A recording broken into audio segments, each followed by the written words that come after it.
Olá, tudo bem? Hoje eu faço uma longa viagem no tempo para relembrar a história da vida dos surdos. História da vida dos surdos? Como assim? Bom, é claro que os surdos existem desde sempre. Mas nem sempre foram vistos como grupo social, como indivíduos. Foi um longo caminho até chegarmos à condição de hoje, com direitos assegurados e línguas de sinais reconhecidas. Por isso é importante conhecer esse passado.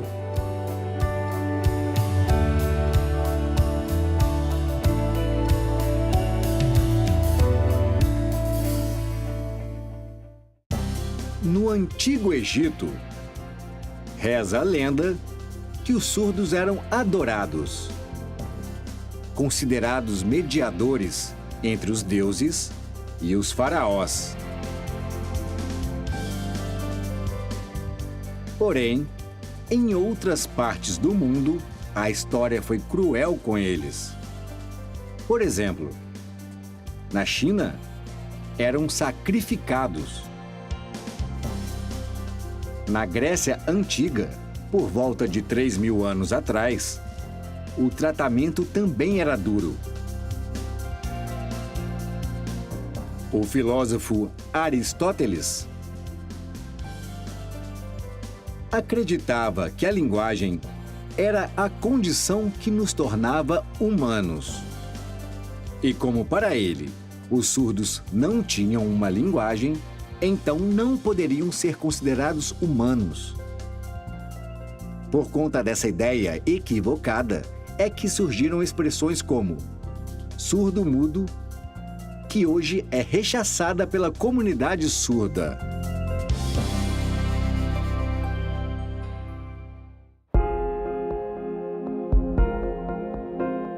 Os romanos pensavam bem parecido.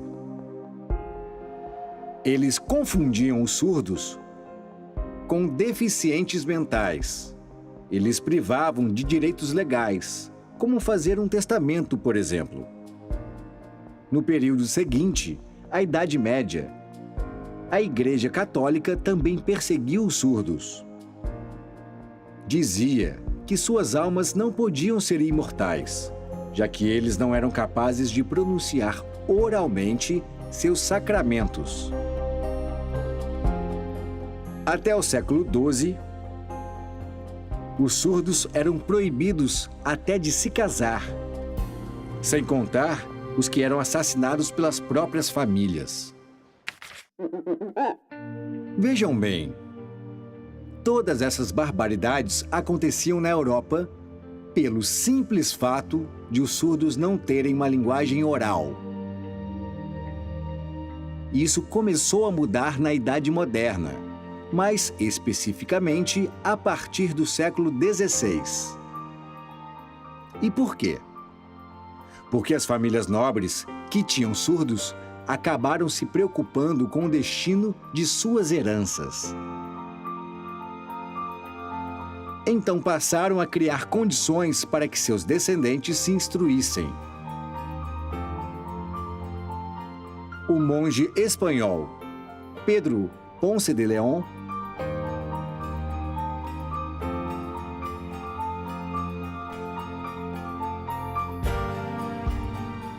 Sinal Ponce de León é considerado o primeiro professor de surdos do mundo. Seu foco era na oralização. Sinal, oralização. Além do ensino da leitura, escrita e filosofia.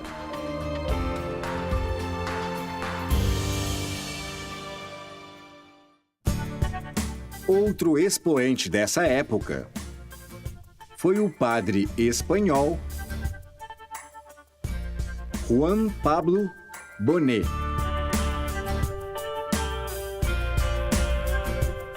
Sinal Bonet. que publicou o primeiro livro sobre educação de surdos, no ano 1620. Nele, aparecem informações sobre um alfabeto manual, língua de sinais e manipulação dos órgãos fonoarticulatórios. Seu método virou uma referência mundial.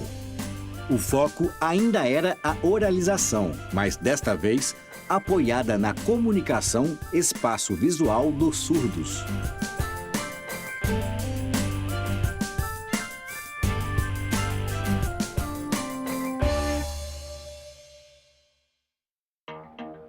Mas foi apenas no século XVIII, com o trabalho do abade francês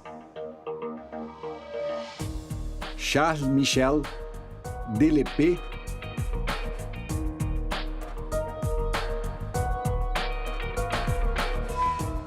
sinal Lepé,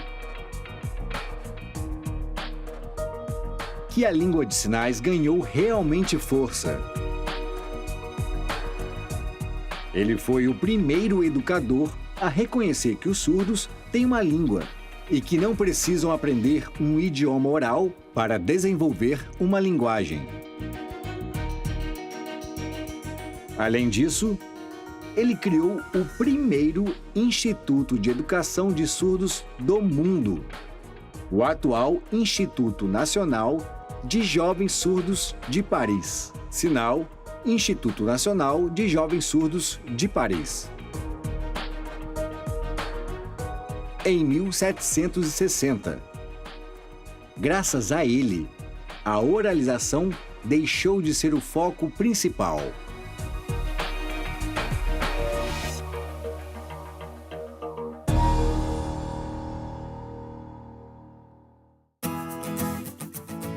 Outro importante marco foi a visita do americano Thomas Gallaudet, sinal Thomas Gallaudet, em 1816, ao Instituto de Paris. Ele fez um estágio por lá, onde conheceu Laurent Clerc, sinal Laurent Clerc.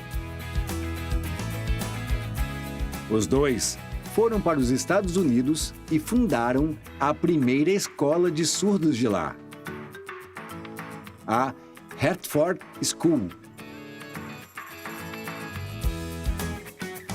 Foi inaugurada em 1817 e a língua de sinais francesa, aprendida por Gallaudet em Paris, foi adaptada ao inglês, de modo que nasceu a ASL. Em 1864, o filho de Gallaudet, Edward, sinal Edward Gallaudet, fundou a Universidade Gallaudet, sinal Universidade Gallaudet.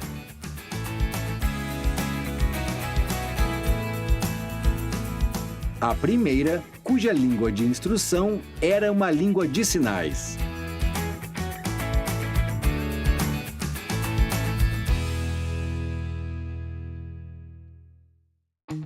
Pouco tempo depois, em 1857, foi inaugurado o Instituto Imperial de Surdos Mudos, que deu origem ao que é hoje o Instituto Nacional de Educação de Surdos, sinal INES.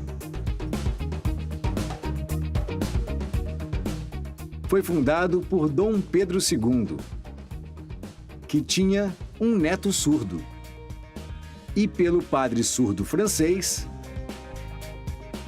Huet, sinal Huet. Era um internato que recebia surdos do Brasil inteiro.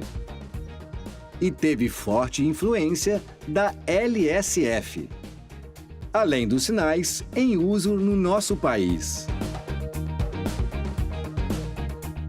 O INES implementou também a formação de professores de surdos por aqui.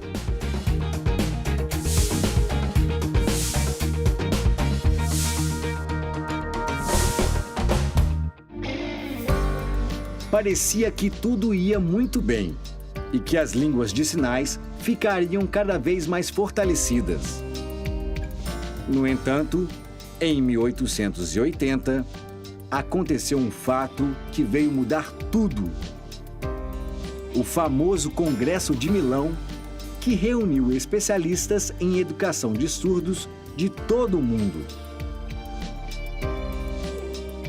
Após o congresso, ficou definido que a oralização seria o único método de ensino aos surdos. Um total retrocesso.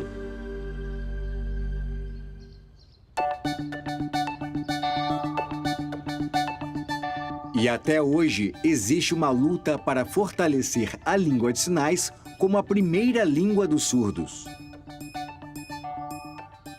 Por isso, é tão importante conhecer nosso passado e recordar que o caminho foi longo.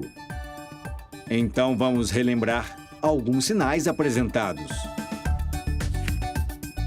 Ponce de Leon. Oralização. Bonnet. Lepé. Instituto Nacional de Jovens Surdos de Paris. Thomas Gallaudet. Laurent Clerc. Edward Gallaudet. Universidade Gallaudet. INES. UE. Com a Lei 10.436 de 2002 e o Decreto 5626 de 2005, a Libras foi reconhecida como segunda língua oficial do Brasil, contribuindo para a educação bilíngue. Mas as conquistas não podem parar. Espero que tenham gostado. Até o próximo A Vida em Libras. Tchau!